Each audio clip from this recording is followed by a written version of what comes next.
الحمد لله نحمده ونستعينه ونستغفره ونؤمن به ونتوكل عليه ونعوذ بالله من شرور أنفسنا ومن سيئات أعمالنا من يهده الله فلا مضل له ومن يضلله فلا هادي له ونشهد أن لا إله إلا الله وحده لا شريك له ونشهد أن سيدنا وحبيبنا ومولانا محمدا عبده ورسوله صلى الله تبارك وتعالى عليه وعلى آله وأصحابه أجمعين وبارك وسلم تسليما كثيرا كثيرا أما بعد فأعوذ بالله من الشيطان الرجيم بسم الله الرحمن الرحيم يا أيها الذين آمنوا كتب عليكم الصيام كما كتب على الذين من قبلكم لعلكم تتقون وقال تعالى في مقام آخر يا أيها الذين آمنوا توبوا إلى الله توبة نصوحا وقال النبي صلى الله عليه وسلم لكل شيء زكاة وزكاة البدن صومه وقال عليه الصلاة والسلام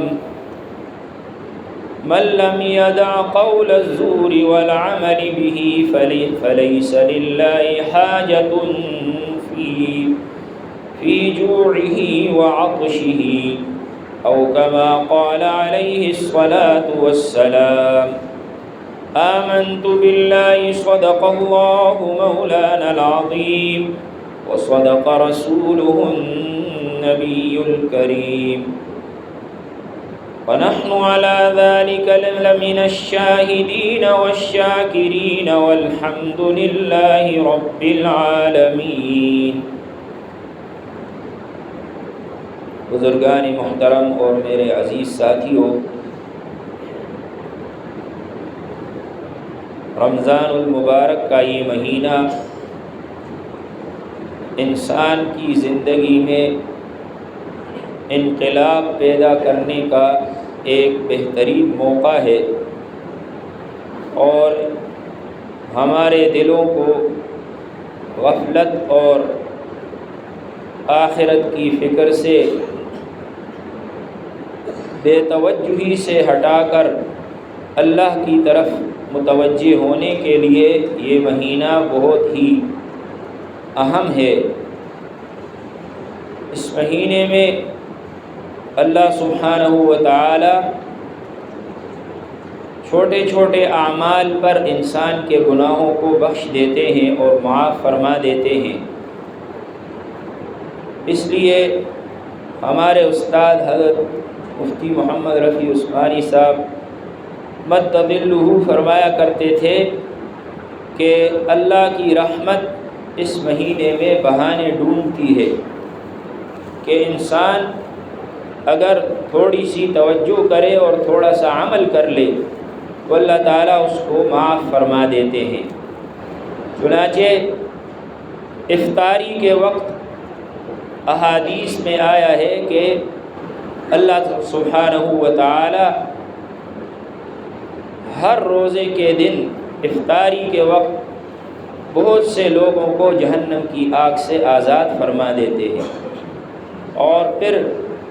روزانہ جتنی تعداد کو اللہ تعالیٰ آزاد فرماتے ہیں تو آخری جو روزہ ہوتا ہے اس میں اس پوری تعداد کا ڈبل اللہ تعالیٰ جہنم کی آگ سے آزاد فرما دیتے ہیں۔ انسان کو اللہ سبحانہ و تعالیٰ نے پیدا فرمایا اور انسان کے دل میں اللہ سبحانہ و تعالی نے گناہ کا تقاضا بھی پیدا فرمایا اور تقوی کا تقاضا بھی پیدا فرمایا۔ قرآن کریم میں اللہ سبحانہ و تعالی کا ارشاد ہے فَأَلْهَمَهَا فُجُورَهَا وَتَقْوَاهَا، اللہ تعالیٰ نے انسان کے دل میں گناہ کرنے کا تقاضا بھی پیدا کیا، وَتَقْوَاهَا، اور گناہ سے بچنے کا تقاضا بھی پیدا کیا۔ قَدْ أَفْلَحَ مَنْ زَكَّاهَا، پھر جس شخص نے اپنے نفس کو پاک صاف رکھا، یعنی گناہ کے تقاضے کو دبا کر اور اس کو کچل کر اس نے تقوی کے تقاضے کو اختیار کیا، تو فرمایا وہ فلاح پا گیا، وہ کامیاب ہو گیا۔ وقد خاب من دساہا، اور جس شخص نے اپنے نفس کو گناہ کے اندر ملوث کر دیا تو اس نے فرمایا کہ وہ ناکام اور نامراد ہوا۔ اس لیے انسان کے دل کے اندر یہ دونوں تقاضے اللہ نے پیدا کیے ہیں، گناہ کا بھی تقاضا ہے اور تقوی اختیار کرنے کا بھی دل میں تقاضا ہے۔ جس تقاضے کو آپ غالب رکھیں گے اور اس کو محنت کر کے اجاگر کریں گے، قوی بنائیں گے، تو وہ تقاضا غالب آ جائے گا اور دوسرا تقاضا مغلوب ہو جائے گا۔ ہر وقت، ہر دن، روزانہ اگر ہم سوچیں تو ہمارے سامنے گناہ کے مواقع پیش آتے رہتے ہیں۔ جب گناہ کا موقع آتا ہے، ایمان والے کا دل دونوں چیزوں کے درمیان متردد ہوتا ہے۔ ایک طرف خواہش نفس کا تقاضا ہے یہ گناہ کر لو بڑا مزہ آئے گا، دوسری طرف یہ سوچتا ہے کہ میرے اللہ کے سامنے جواب بھی دینا ہے، میرا رب مجھے دیکھ رہا ہے، اس لیے اس گناہ سے میں بچوں اور اس خواہش نفس کے تقاضے کو دبا کر اللہ کو راضی کر لوں تو میرے لیے کامیابی ہے۔ اب انسان میں جوانی کے اندر یہ تقاضا زیادہ مضبوط اور قوی ہوتا ہے کہ وہ گناہ کرے، کیونکہ جوانی کے زمانے میں انسان کی ساری قوتیں عروج پر ہوتی ہیں، اس لیے گناہ کا تقاضا اس کے دل میں شدید اور سخت ہوتا ہے۔ لیکن اگر وہ اس تقاضے کا مقابلہ کرے اور اس گناہ کے تقاضے کو کچل دے تو اللہ سبحانہ و تعالی اس نوجوان کو بہت ہی بڑا مقام عطا فرما دیتے ہیں۔ اس لیے اصل توبہ یہ ہے کہ انسان جوانی کے اندر توبہ کرے۔ شیخ سعدی رحمۃ اللہ علیہ کا شعر ہے کہ وقت پیری گرگ ظالم می شود پرہیزگار، کہ بڑھاپے میں تو ظالم بھیڑیا بھی پرہیزگار بن جاتا ہے۔ ظالم بھیڑیا جو چیر پھاڑ کر رہا تھا جب بوڑھا ہو جاتا ہے تو اس کے قوا کے اندر سکت ہی نہیں رہتی، اب وہ شکار ہی نہیں کر سکتا، اب وہ کسی پر ظلم کرنے کی طاقت ہی نہیں رکھتا، تو اس لیے وہ بھی پرہیزگار بن جاتا ہے۔ در جوانی توبہ کردن شیوہ پیغمبری، جوانی میں توبہ کرنا یہ انبیاء کرام کا شیوہ ہے۔ اس لیے رمضان کا یہ جو مبارک مہینہ ہے یہ توبہ کرنے کے لیے ہمارے لیے ایک اچھا اور بہترین موقع ہے۔ رمضان کے مہینے میں توبہ کرنا آسان بھی ہے، باقی مہینوں کے مقابلے میں اس مہینے میں توبہ کرنا آسان بھی ہے اور اللہ تعالیٰ توبہ کی قبولیت کے دروازے بھی کھول دیتے ہیں۔ حدیث شریف میں نبی کریم صلی اللہ علیہ وسلم نے فرمایا کہ اذا دخل رمضان فتحت ابواب السماء، جب رمضان کا مہینہ شروع ہو جاتا ہے تو آسمان کے دروازے کھول دیے جاتے ہیں۔ وغلقت ابواب جہنم، اور جہنم کے سارے دروازے بند کر دیے جاتے ہیں۔ تو آسمان کے دروازے اس لیے کھلے ہیں تاکہ ہم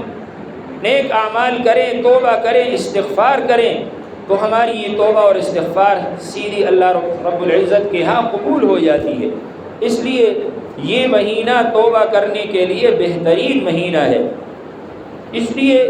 ہر انسان کے اوپر توبہ کرنا فرض ہے، اور توبہ کی 3 قسمیں بیان کی گئی ہیں۔ ایک قسم یہ ہے کہ گناہوں سے، معاصی سے توبہ کرنا، دوسری قسم یہ ہے کہ نیک اعمال میں جو کوتاہیاں ہو جاتی ہیں ان سے توبہ کرنا، اور تیسری قسم یہ ہے کہ توبہ کے اندر بھی کوتاہی ہو جاتی ہے، اس سے بھی توبہ اور استغفار کرنا کہ میں توبہ کا حق ادا نہ کر سکا۔ تو یہ جو پہلی قسم کا توبہ ہے، یہ توبہ ہر مسلمان پر فرض ہے کہ وہ گناہوں سے توبہ کرے۔ اسی لیے قرآن پاک میں اللہ تعالیٰ نے جگہ جگہ اس کا حکم دیا اور فرمایا یا ایھا الذین آمنوا توبوا الی اللہ توبۃ نصوحا، اے ایمان والو تم اللہ سبحانہ و تعالیٰ کے حضور سچی اور مخلص توبہ کر لو۔ توبۃ نصوح، ایسی توبہ کہ جو سچی اور پکی ہو، ایسی توبہ اللہ سبحانہ و تعالیٰ کے حضور کر لو۔ اس لیے انسان اپنے نفس کے خواہشات کے سامنے اگر مغلوب ہو گیا اور نفس کے سامنے اس نے گردن جھکا دی تو پھر وہ ناکام ہے، اور اگر اپنے نفس کے خواہشات کو دبا کر اور اپنے نفس کے تقاضوں کو کچل کر ہم اللہ سبحانہ و تعالیٰ کی رضا کے لیے گناہ چھوڑ دیں گے تو یہ ہمارے لیے کامیابی ہی کامیابی ہے۔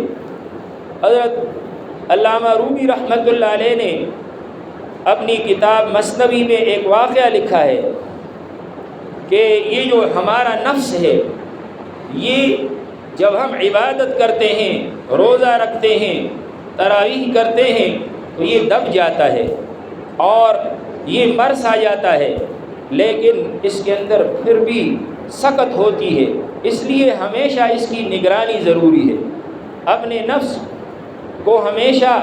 انسان دیکھتا رہے کہ کہیں یہ مجھے دھوکہ نہ دے دے اور مجھے گناہ میں مبتلا نہ کرے۔ انہوں نے ایک مثال سے سمجھایا، فرمایا کہ ایک لکڑہارا تھا، لکڑیاں جنگل سے جمع کر کے بیچتا تھا۔ ایک مرتبہ اس نے لکڑیوں کا ایک بڑا گٹھ باندھا اور باندھ کر جو ہے گھر لے آیا، اور لکڑیوں کے اندر ایک سانپ بھی اتفاقاً آ گیا۔ جب وہ سانپ لے آیا گھر کے اندر، وہ لکڑیاں اس نے رکھی، اس نے دیکھا کہ اس میں سانپ ہے، لیکن وہ سانپ سویا ہوا تھا۔ اس نے یہ کہا کہ چلو یہ تو سویا ہوا ہے، کوئی بات نہیں ہے، اس سے ہمیں کوئی تکلیف اور نقصان نہیں پہنچے گا۔ چنانچہ جب آہستہ آہستہ دھوپ نکلی اور سانپ کے اوپر دھوپ پڑی تو اس نے حرکت شروع کر دی، اور حرکت شروع کرنے کے بعد پھر اس نے اسی لکڑہارے کو ڈھس دیا۔ تو علامہ رومی رحمۃ اللہ علیہ فرماتے ہیں کہ ہمارے نفس کی مثال بھی اس اژدہا کی طرح ہے کہ یہ جو اژدہا ہے، اس لکڑہارے نے اس کو کوئی توجہ نہیں دی، اس کی کوئی نگرانی نہیں کی۔ وہ یہ سمجھا کہ یہ مجھے کوئی تکلیف نہیں دے گا اس لیے کہ یہ تو سویا ہوا ہے، لیکن جو ہی وہ جاگ اٹھا تو غفلت کی وجہ سے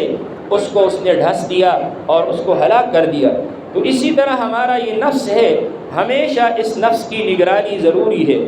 اور اس نفس کے تقاضے کی وجہ سے جو گناہ ہوتے ہیں، ان گناہوں کو اللہ سبحانہ و تعالیٰ نے ان گناہوں کا تریاق توبہ اور استغفار کو بنایا ہے۔ اللہ سبحانہ و تعالیٰ نے جب ہمیں پیدا کیا تو ہمیں پیدا کرنے کے وقت ہمارے دل کے اندر گناہ کا تقاضا رکھا۔ ہر انسان کے دل میں گناہ کا تقاضا ہوتا ہے، شروع سے ہی انسان کے دل میں گناہ کا تقاضا رکھا گیا ہے، اور اللہ سبحانہ و تعالیٰ نے خلافت کا حقدار اسی کو قرار دیا جس کے دل میں گناہ کا تقاضا ہو۔ دوسری طرف فرشتے تھے، فرشتوں کے دل کے اندر گناہ کا تقاضا ہی نہیں ہے، وہ گناہ کرنا ہی نہیں چاہتے، عبادت ان کی غذا ہے۔ تو اللہ سبحانہ و تعالیٰ نے ان کو زمین کی خلافت کا اہل اور حقدار نہیں بنایا، انسان کو بنایا ہے۔ اسی لیے انسان جب گناہ کے تقاضوں اور خواہشات نفس کے تقاضوں کو دبا کر اللہ کی مرضی کے مطابق عمل کرے گا تو اسی وجہ سے یہ جنت کا حقدار بن جاتا ہے،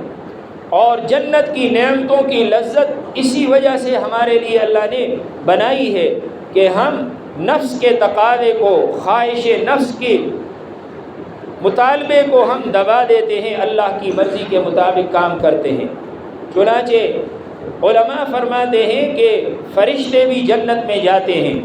اور جنت میں پھرتے رہتے ہیں، لیکن فرشتوں کو اللہ تعالیٰ نے یہ نعمت نہیں دی کہ وہ جنت کی نعمتوں سے لطف اندوز ہوں۔ یہ اللہ نے ہمیں عطا فرمائی ہے نعمت کہ ہم جنت کی نعمتوں سے لطف اندوز ہوتے ہیں۔ اس لیے گناہ کے تقاضے کو جو آدمی دباتا ہے اور اللہ سبحانہ و تعالیٰ کے حکم کو پورا کرتا ہے، اس کو دو بڑی نعمتیں، لذتیں اللہ تعالیٰ عطا فرماتے ہیں۔ ایک لذت تو یہ ہے کہ اس کو ایمان کی حلاوت اور مٹھاس نصیب ہوتی ہے۔ چنانچہ حدیث میں آتا ہے کہ جب انسان کے دل میں بدنگاہی، غلط جگہ پر نظر ڈالنے کا تقاضا پیدا ہوتا ہے تو فرمایا کہ اگر وہ انسان اپنی بدنگاہی کے تقاضے کو اللہ کے لیے دبا لے اور بدنگاہی سے بچ جائے تو اللہ سبحانہ و تعالیٰ ایمان کی ایسی حلاوت اس کو عطا فرماتے ہیں کہ اگر وہ بدنگاہی کرتا تو اس بدنگاہی کے نتیجے میں جو اسے مزہ آتا وہ اس کے مقابلے میں کچھ بھی نہیں ہے، بلکہ یہ ہے کہ گناہ کا مزہ تو ایسا ہے جیسے کہ خارش کا مزہ ہوتا ہے کہ انسان اپنے بدن کو کھرچتا رہتا ہے اور کھجلی کرتا رہتا ہے، اس وقت تو تھوڑا سا مزہ آ جاتا ہے، لیکن بعد میں جب انسان کا بدن زخمی ہو جاتا ہے تو وہ زخم جو ہے انسان کے بدن کے اندر ایک آگ بن جاتی ہے۔ اس لیے ہر انسان گناہ سے پہلے یہ سوچ لے، اگر تھوڑے سے مزے کے لیے ہم نے یہ گناہ کر دیا تو کل یہ گناہ میرے اعمال نامے میں لکھا جائے گا، اور پھر اس گناہ کے وبال کو دنیا اور آخرت میں انسان بھگتتا رہتا ہے۔ اس لیے ہم سب کو اس مہینے کے اندر توبہ کی فکر کرنی چاہیے، اور توبہ کی پھر دو قسمیں ہیں، ایک ہے توبہ اجمالی، دوسرا ہے توبہ تفصیلی۔ توبہ اجمالی تو یہ ہے کہ ہم اللہ کے حضور 2 رکعت صلاۃ التوبہ کر لیں، اور صلاۃ توبہ کے بعد پھر اللہ سبحانہ و تعالیٰ سے پختہ ارادے کے ساتھ ہم عزم کر لیں کہ آئندہ اللہ کی نافرمانی سے ہم بچیں گے۔ اور توبہ کے اندر 4 ارکان ہوتے ہیں، 4 ارکان۔ پہلا رکن یہ ہے کہ انسان ماضی پر شرمندہ ہو، دوسرا رکن یہ ہے کہ حال میں گناہ کو ترک کر دے، فی الحال گناہ کو بالکل چھوڑ دے، اور تیسرا رکن یہ ہے کہ انسان مستقبل میں گناہ نہ کرنے کا پختہ ارادہ کر لے۔ یہ 3 ارکان مشہور ہیں۔ اور چوتھا رکن یہ ہے کہ تلافی معافات کیا جائے، کہ آپ سے ماضی میں جتنے گناہ ہو چکے ہیں ان تمام گناہوں کی انسان تلافی کرنے کی کوشش کرے، اور ابھی سے ارادہ کر لے کہ میں انشاءاللہ آئندہ کے لیے مستقبل میں جتنے گناہ مجھ سے ہوئے ہیں ان تمام گناہوں کی جس قدر ممکن ہو تلافی کروں گا۔ تو یہ تفصیلی توبہ پھر یہاں سے شروع ہو جاتی ہے، یہ چوتھے رکن سے۔ اجمالی توبہ تو یہ ہے کہ ہم 2 رکعت صلاۃ توبہ پڑھ کر اللہ کے حضور شرمندگی کا اظہار کر لیں، فی الحال گناہ ترک کر دیں اور آئندہ نہ کرنے کا عزم کر لیں۔ اور پھر اتنا کافی نہیں ہے، اس کے بعد ایک اور کام بھی کرنا ہے۔ وہ کام یہ ہے کہ انسان تلافی معافات کرے، یعنی مطلب یہ ہے کہ ماضی میں ہم سے جو قصور اور کوتاہیاں ہو چکی ہیں تو اس کو حتی الامکان جس قدر ممکن ہو اس کو پورا کرنے کی کوشش کریں۔ چنانچہ فرائض کے اندر نماز، زکوٰۃ، روزہ اور حج یہ بنیادی فرائض ہیں۔ اگر کسی سے ان میں کوتاہی ہوئی ہے، نماز کسی سے رہ گئی ہے اور نمازیں قضا ہوئی ہیں تو اس کا حساب لگا لے اور اپنے پاس لکھ لے کہ اتنی نمازیں مجھ سے رہ گئی ہیں۔ اگر پورا حساب معلوم نہیں ہے تو کوئی بات نہیں ہے، آپ اندازے سے لکھ لے کہ تقریباً مجھ سے اتنے عرصے کی نمازیں قضا ہوئی ہیں، اور اتنی نمازوں کی قضا آئندہ شروع کر دے۔ حسب توفیق جتنا ہو سکے انسان قضا نمازوں کو ترجیح دے اور قضا نمازیں رفتہ رفتہ ادا کرتا رہے، اور جو ادا کرتا رہے ڈائری کے اندر وہ لکیر کھینچتا رہے کہ میں نے اتنی نمازیں ادا کر دی۔ اور اگر آخری عمر آ گئی اور نمازیں رہ گئی اور اس کے پاس کچھ مال و دولت ہے تو وہ وصیت کر لے کہ میرے مال میں سے میرے نمازوں کا یہ فدیہ ادا کیا جائے۔ اسی طرح روزوں کا حکم ہے کہ روزے اگر ماضی میں آپ سے رہ گئے ہیں تو آئندہ کے لیے آپ روزوں کی قضا شروع کریں۔ رمضان کے بعد جس قدر ممکن ہو روزوں کی قضا انسان کر لے، اور جب آخری عمر آ جائے اور اللہ نہ کرے کچھ روزے باقی ہوں تو اس کے بارے میں انسان وصیت کر لے کہ میرے ان روزوں کا فدیہ ادا کر دیا جائے۔ تو ایک روزے کا فدیہ فطرانے کے برابر ہوتا ہے، جو 2.25 سیر گندم یا اس کی قیمت ہے، اور وہ آج کل کے حساب سے تقریباً 150 روپیہ بنتا ہے۔ احتیاطاً 2 سیر گندم آدمی دے دے، کیونکہ تھوڑا سا فرق ہے، زیادہ دیا تو ثواب ہوگا، کم دیا تو پورا نہ ہوگا۔ تو 2 سیر گندم کی قیمت تقریباً 150 روپے بنتی ہے، تو ایک روزے کا فدیہ 150 ہے۔ اسی طرح جو حضرات روزہ نہیں رکھ سکتے، آئندہ وہ قضا کرنے کی بھی امید نہیں رکھتے، یعنی اتنے بوڑھے ہو گئے ہیں کہ ان کی جو جسم کی قوت ہے وہ اب ایسی ہو گئی ہے کہ روزے کو برداشت نہیں کر سکتی، اس کو شیخ فانی کہا جاتا ہے۔ ان کے لیے بھی حکم یہ ہے کہ وہ ایک روزے کا فدیہ ادا کرے، 150 روپے دے دیں، اور اگر کوئی کھجور کے لحاظ سے ادا کرنا چاہے، کسی کے پاس زیادہ پیسے ہوں یا مال اللہ کا دیا ہوا ہو تو 3.5 سیر کھجور دے دے، اور اگر اس کی قیمت دے تو بھی جائز ہے۔ ہمارے امام ابو حنیفہ رحمۃ اللہ علیہ کا یہ مسلک ہے کہ فدیے میں اور فطرانے میں جنس بھی دے سکتے ہیں، یعنی جو حدیث میں جنس آئی ہے کہ گندم میں سے 2.25 سیر، اسی طرح کھجور میں سے 3.5 سیر، کشمش میں سے 3.5 سیر، جو بھی 3.5 سیر، تو یہ مقدار آئی ہے، تو یہ جنس دینا بھی ٹھیک ہے اور اس کی قیمت دینا بھی ٹھیک ہے۔ بلکہ قیمت دینے میں اگر فقراء اور مساکین کا زیادہ نفع ہو تو اس میں امید یہ ہے کہ زیادہ ثواب ملے گا،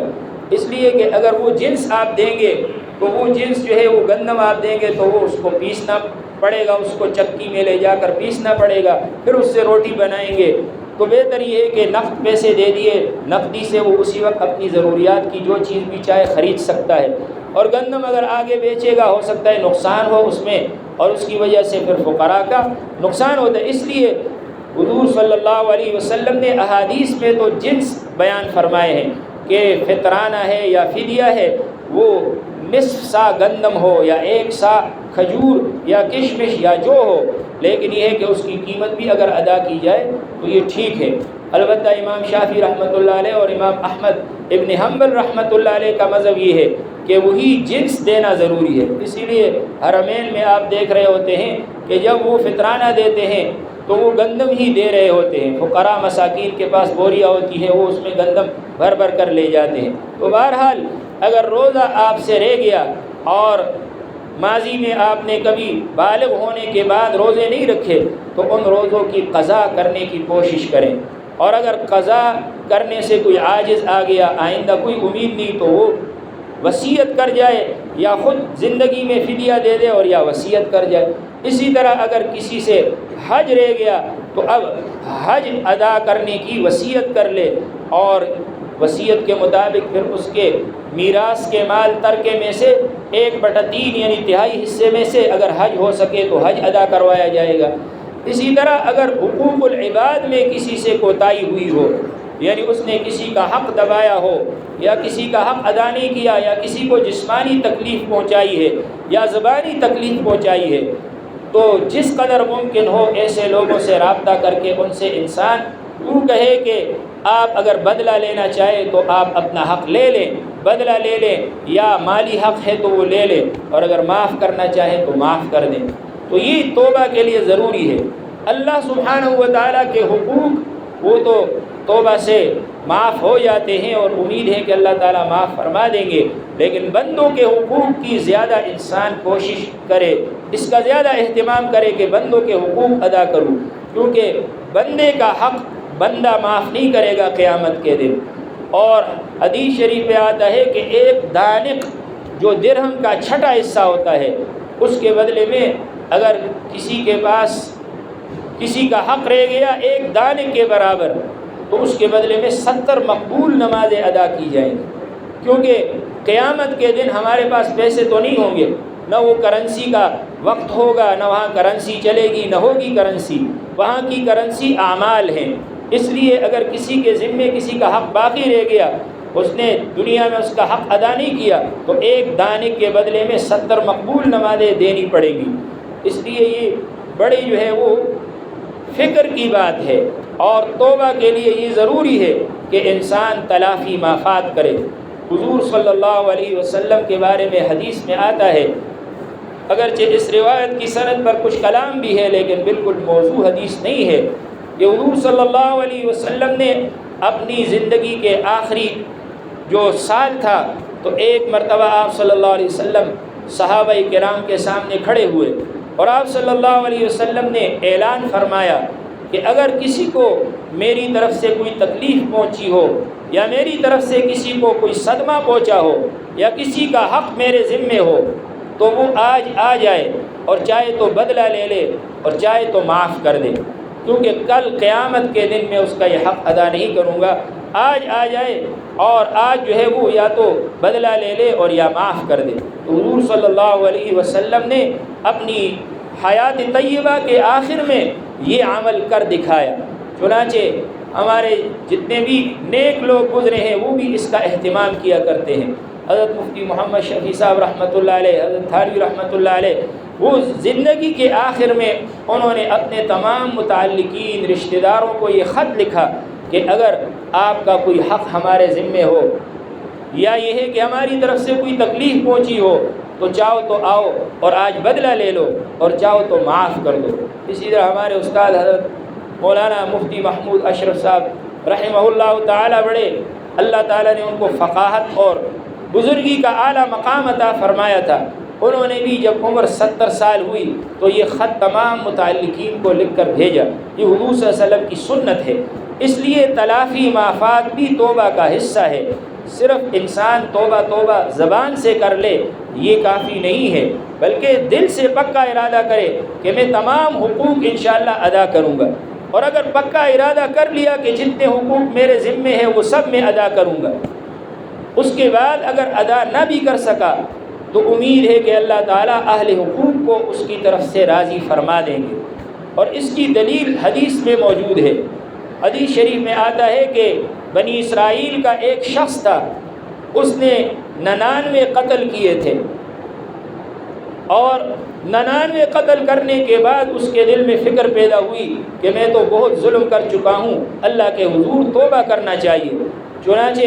وہ ایک راہب کے پاس گیا، عبادت گزار کے پاس، اس سے کہا کہ میں نے 99 قتل کیے ہیں، آیا میرے لیے بھی توبہ کا کوئی راستہ ہے یا نہیں ہے؟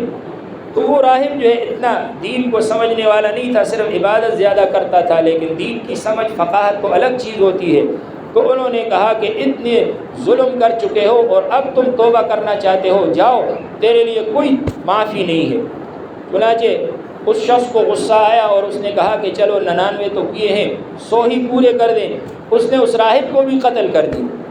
لیکن اس کے بعد چونکہ دل میں ایک فکر لاحق تھی کہ میں نے توبہ کر کے ہی دنیا سے جانا ہے، اس لیے وہ ایک اور اللہ کے نیک آدمی کے پاس، بندے کے پاس گیا اور ان سے کہا کہ کیا میرے لیے توبہ کا کوئی دروازہ ہے؟ انہوں نے یہ فرمایا کہ کیوں نہیں، اللہ سبحانہ و تعالیٰ کی ذات تو بڑی غفور الرحیم ہے،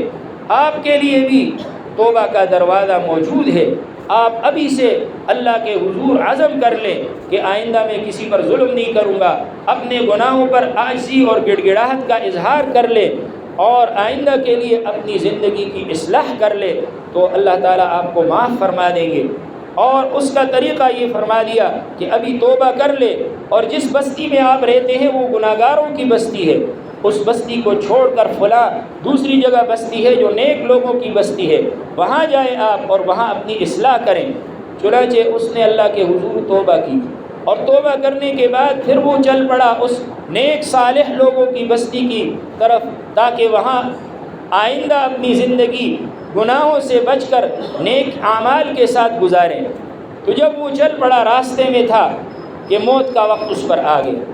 اور جب موت کا وقت آ گیا تو غرغرے کی حالت میں، نزع کی حالت میں اپنے آپ کو گھسیٹ کر اس بستی کی طرف آگے بڑھا رہا تھا کہ تاکہ میں وہاں پہنچ جاؤں۔ چنانچہ اسی حالت میں مر گیا۔ حدیث شریف میں آتا ہے کہ جب وہ مر گیا تو رحمت کے فرشتے بھی آئے اور عذاب کے فرشتے بھی آئے۔ تو ملائکہ رحمت نے کہا کہ ہم اس کی روح کو لے جائیں گے، اس لیے کہ اس نے توبہ کر لی تھی اور آئندہ اس نے بچنے کا ارادہ کر لیا۔ اور ملائکہ غضب نے کہا کہ نہیں، یہ تو بڑا ظالم تھا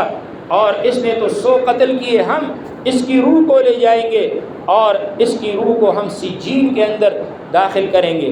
تو جب دونوں میں جھگڑا ہوا، آپس میں اختلاف ہوا، تو اللہ رب العالمین نے ان کے درمیان فیصلہ فرمایا، اور اللہ سبحانہ و تعالیٰ نے فرمایا کہ یہ جہاں سے چلا تھا وہاں سے لے کر یہاں تک جگہ کو ناپو کہ کس طرف قریب ہے اور کس طرف دور ہے۔ اگر وہ نیک لوگوں کی بستی کے زیادہ قریب ہو تو اب ملائکہ رحمت اس کی روح کو لے جائیں، اور اگر برے لوگوں کی بستی کے قریب ہو تو ملائکہ غضب اس کو لے جائیں۔ تو جب وہ جگہ ناپی گئی اور فرشتوں نے اس کی پیمائش کی تو جس طرف نیک لوگوں کی بستی تھی اس طرف کی جگہ کم تھی، اور جس طرف گناہگاروں کی بستی تھی اس طرف جو مسافت تھی وہ زیادہ تھی۔ تو اللہ سبحانہ و تعالیٰ نے حکم دیا کہ اس کی روح کو علیین میں جگہ دی جائے، اور ہم نے اس کو معاف کر دیا، اس کو ہم نے جنت کے اندر ٹھکانہ عطا کر دی۔ تو اب یہ دیکھیں کہ یہاں 100 قتل کیے ہیں، لیکن حقوق العباد چونکہ آئندہ کے لیے اس نے تلافی معافات کا ارادہ کیا کہ میں آئندہ کے لیے انشاءاللہ حقوق کو ادا کروں گا، تو اللہ سبحانہ و تعالیٰ نے اس کو معاف کر دیا، اور جو 100 قتل کیے تھے ان کو اللہ تعالیٰ اس کے بدلے میں نعمتیں عطا فرما دیں گے، اور اس شخص کے سزا اور اس کے جرم کو اللہ تعالیٰ معاف فرما دیں گے۔ تو اس لیے جو آدمی عزم کر لے کہ آئندہ کے لیے انشاءاللہ میں تمام حقوق ادا کروں گا، مالی حق میرے ذمے کسی کا ہو وہ بھی ادا کروں گا، جانی حق ہو وہ بھی ادا کروں گا، کسی کو